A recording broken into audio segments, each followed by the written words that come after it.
Playing cards. Pick up a deck of cards and ask yourself a few questions, such as, who invented cards? What were the first ones like? And why are there 52 in a deck? Now, pick a card, any card. Maybe you picked a jack of clubs. What does the jack represent?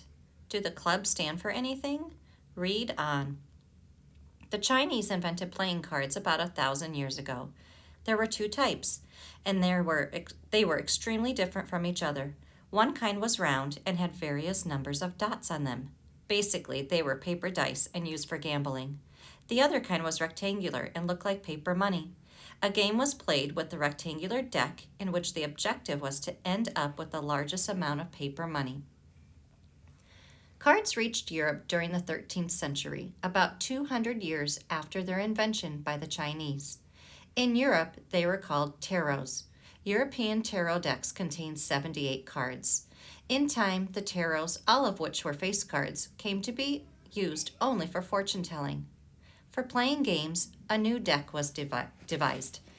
The number of cards was reduced to 52, symbolic of the number of weeks in a year.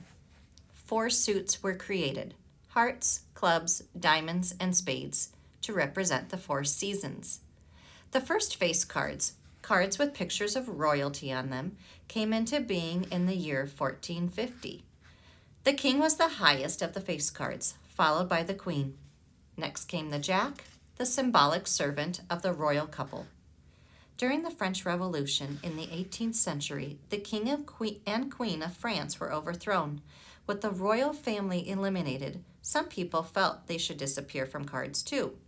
Card makers began experimenting with new types of face cards. Pictures of famous people were tried, as were pictures of the gods and goddesses of Greek mythology.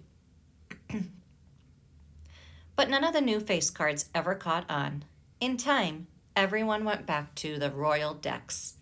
Cards of today are two-headed, which makes them right side up, whichever way they're turned. It hasn't always been that way. Two-headed cards were not invented until 1850, and it was not until after 1870 that this design became standard. For hundreds of years, the back of the cards were blank. Why? Those who used cards for gambling were afraid of being cheated. Plain white backs, they believed, were harder to mark. Not until 1850 did decorative back designs come into use.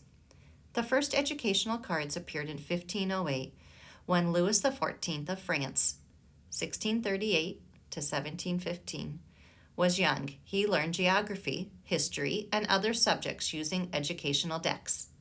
The lessons were printed on one side of the card, leaving the other side for game playing. The popularity of cards and card playing has grown tremendously since the invention of cards by the Chinese. In the United States, more than 100 million decks of cards are sold every year.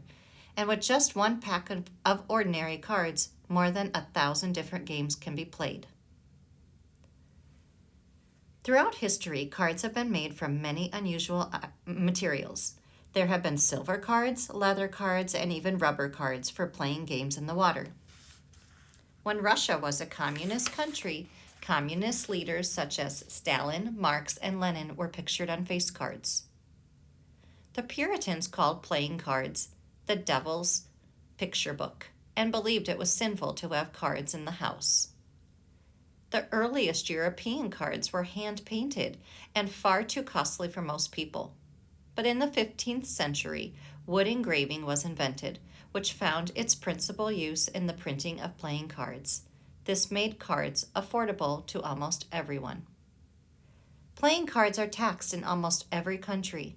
In the United States, they have been taxed since 1894.